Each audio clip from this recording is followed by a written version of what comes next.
24 бөлүм. Эмне үчүн мезгилдер кудуреттүү Кудайдан жашырылган эмес?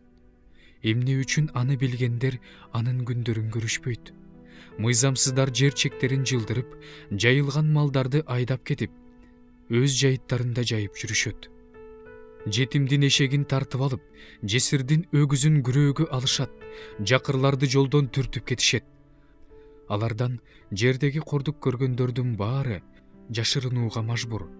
Мына, алар чөлдөгү жапайы эшектердей, жем табыш үчүн эртең менен эрте туруп, өз иштерине чыгышат.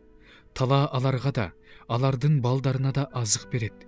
Алар өздөрүнүн эмес, башкалардын талааларынан эгин урушат, мыйзамсыздын жүзүмүн жыйнашат.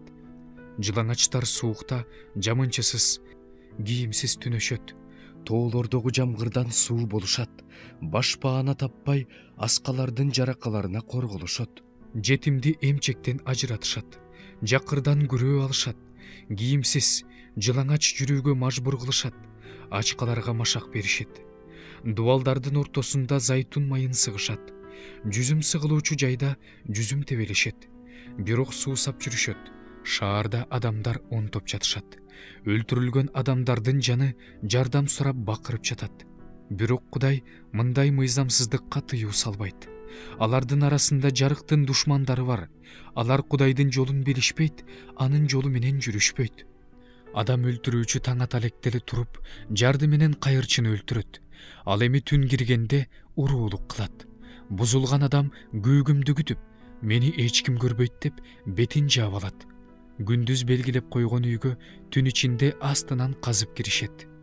Алар жарыкты билишпейт. Алар үчүн таң өлүм көлөкөсү. Себеби алар өлүм көлөкөсүнүн коркунучун билишет. Ал суу үстүндө жеңил. Анын жердеги үлүшү каргышка калган. Ал жүзүм зарга кеткен жолго карабайт.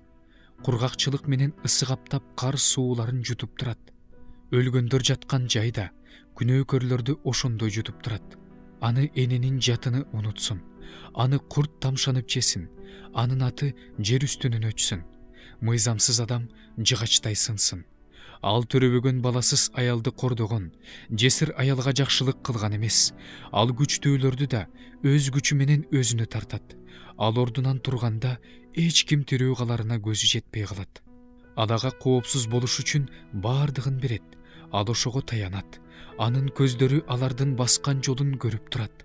Алар жогору көтөрүлүшөт, анан жок болушат. Алар баардык адамдардай эле кулашат, анан өлүшөт.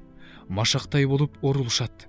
Эгерде мындай эмес болсо, жалган айтты деп мени ким ашкерелейт жана ким менин сөзүмдү жокко чыгарат?